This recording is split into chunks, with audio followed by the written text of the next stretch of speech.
G'day guys, I'm Joe Nation. I race for Polar Bicycles in the Enduro World Series with teammate Lee Johnson. Unfortunately at the moment I'm out with a broken wing, so it gives me plenty of time to check out some of the other bikes in Polar's range. And this week for you guys I'm going to be reviewing an Evolink, Evolink 158. So we'll get that on the way and see how it goes. Firstly, I thought I'd check out the ordering process. Poles sell direct and are shipped all over the globe. Pretty simple really. Go online and choose your model, colour, build and brake lever preferences and put it in your cart. Just like this.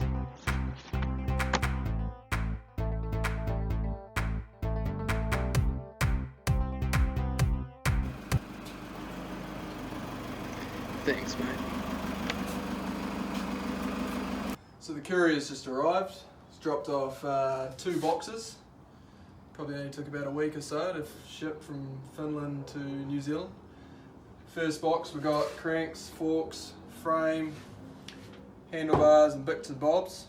It's pretty awesome, a small box, but as these frames fold up by just removing one pivot bolt, it makes it really handy to ship around. And in the second box we've got the wheels, which were full of sealant and just had to be pumped up and they were good to go. So this is the T build. It's the most affordable in the range, about 3,400 euros. Lyric, RC fork, Monarch Plus, race face componentry, and GX drivetrain. Usually comes with the DT 1900 wheels, but as Lee and I and the team race Mavic wheels, we've got a set of those to throw on. So to build this up, I've just got an 8mm, a multi-tool and some snips to get rid of these zip ties. I think that should be enough. By the looks of things, I should be done within half an hour.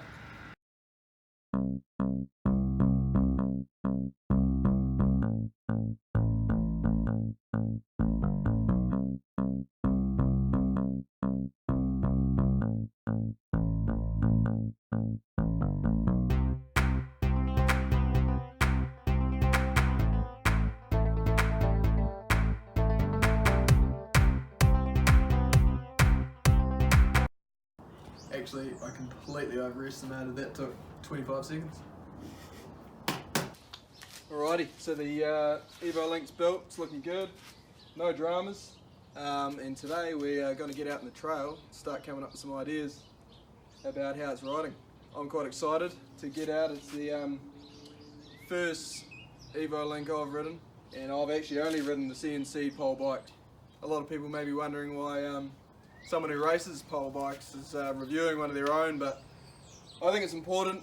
The CNC bikes are a fair bit more expensive, and there will be a few people out there that are weighing up whether to go for the extra cost or not. What are the pros and cons? I think this will help them out a lot. There's obviously some difference to take into consideration. This being an EWS race bike, it's got some pretty flash parts in it, whereas this being the cheaper build, just with the GX and the basic model stuff, I'll have to take that into account, I think. Also, this is 160mm on the front, 158 on the back, and the stamina obviously 180. Alright, just quickly before we get out on the tracks, some of the features of the frame. There is internal cable routing if you can. I personally just run it external, simple to change. There's plenty of clearance in the back tyre, run whatever size you want there for sure. And also you can go from non-boost to boost hub very easily, and a kit that changes that comes with the frame. So I'm expecting it to be relatively straightforward to feel at home in the Evolink after my time in the Stamina. The bigger question is how big of a change will it be for someone used to riding a more traditional geometry? To help me answer that, my mate Grover was super keen to put his hand up and help me out. Here at the top with Grey Boy. He's ready to drop in for the maiden voyage. Yeah. Woo!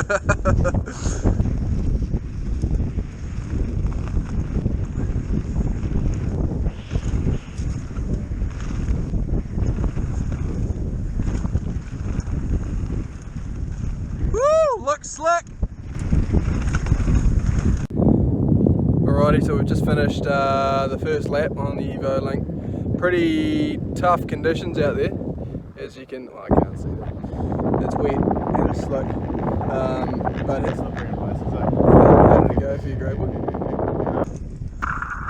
Yeah, so it felt balanced. It felt natural straight away.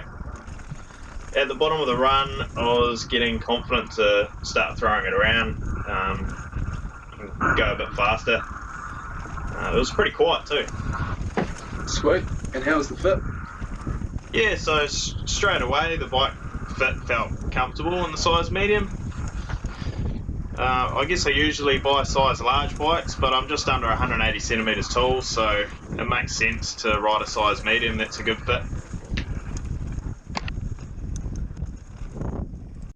Alright, so we're off to ride some other tracks. What are you expecting?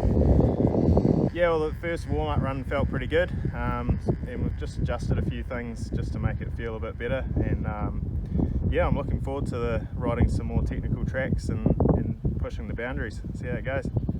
Sweet. So that 78-degree seat angle, you won't be used to that, grey boy. How's that feeling on the climb? Pretty comfy, eh? Yeah, I'm like right above the cranks going up the hill. So after the first warm-up lap, Grable was ready to get the bike on the clock and see how it stacked up against his own bike. The track we chose was about a minute and a half of flow trail, nothing too technical, a few rocks, a few roots. Woo-hoo-hoo! It was pretty clear to me that Grable was enjoying himself. Even in the slick conditions, he seemed to be confident to push, and at the end of the first time lap, his grin said it all. The last thing I wanted was this weekend worry to put me to shame. 133.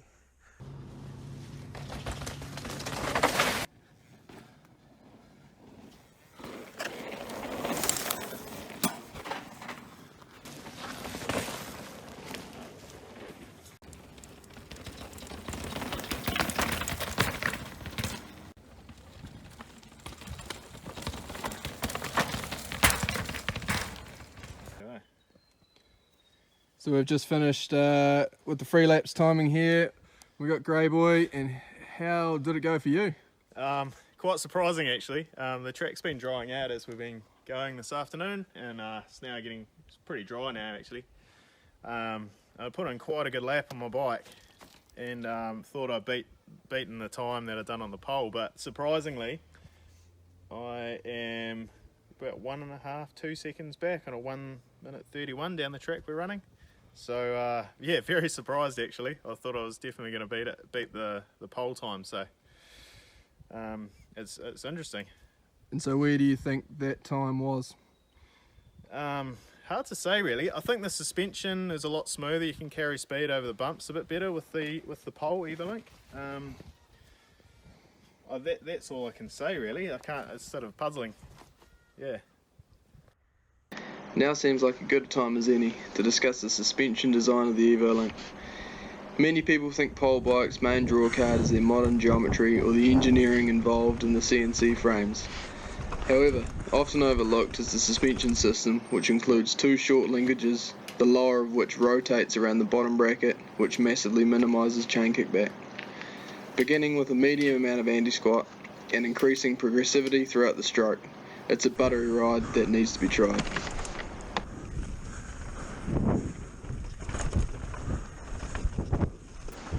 Now it was my turn to get on the clock and see how the Evolink stacked up.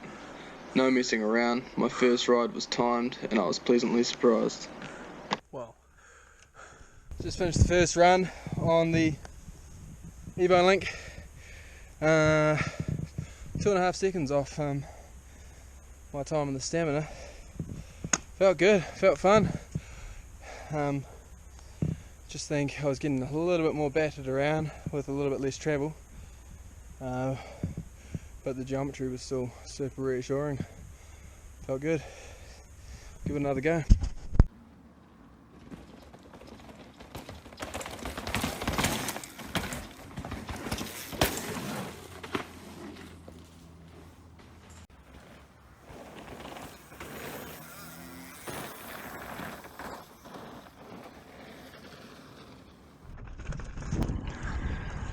Over the next few days I lapped out the bike park and found that the Evolink shared most of the characteristics that I love about my Stamina. The long 455mm chainstays give the bike an incredible balance and grip to the front wheel, especially on the size medium bikes, both having 480mm reaches. The steep seat angle puts the rider in a far better body position up the climbs and seems to repel you forward. Unfit riders will be right into this feature. A combination of the suspension design and the longer wheelbase smoothed out the trail features, including the bike park's roughest braking bumps. Getting creative to avoid the rough sections isn't necessary. Manualling does take a bigger pull than the conventional bike, but once the front wheel is up there, there's a much bigger balance point, making it super easy to keep the front wheel up. On the trail, manualling from feature to feature is simple by using the terrain to assist in the pull. The bike rode playfully and was a big fan of the jumps. For those of you who assume that an aggressive geometry like this is aimed at the enduro races, you'd be wrong. Amateur riders benefit from the massive stability the long wheelbase adds. The longer chainstay improves the weight to the front wheel no matter how bad someone's riding technique is. In all the videos of beginners' arms crumbling and sending them over the bars, well, this 64-degree head angle definitely minimises the chances of this. Tight corners can take some adjusting too, but they're certainly not slower on the longer wheelbase. Massive traction and stability mean you can lean more, and the bike feels calm in the slower, tighter sections, but can often be mistaken for slow. But get it on the clock and you'll find out it's surprisingly fast. Not to mention, high setup lines are far more achievable with the confidence-inspiring geometry. In comparison, the Stamina 7075 CNC'd alloy has a stiffer ride feel that seems to reward accurate riding with serious speed carrying. Along with the bottomless 180mm of front and rear travel, means that with regard for enduro racing, there will be a definite edge.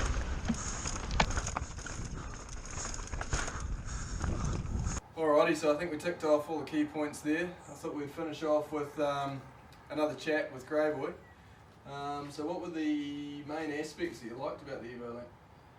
First of all, the seated position when you're pedalling is awesome. You can just get right above the cranks, and yeah, going back to my normal bike, it felt like I was sitting way further back on the bike and pushing forward on the pedals rather than pushing down.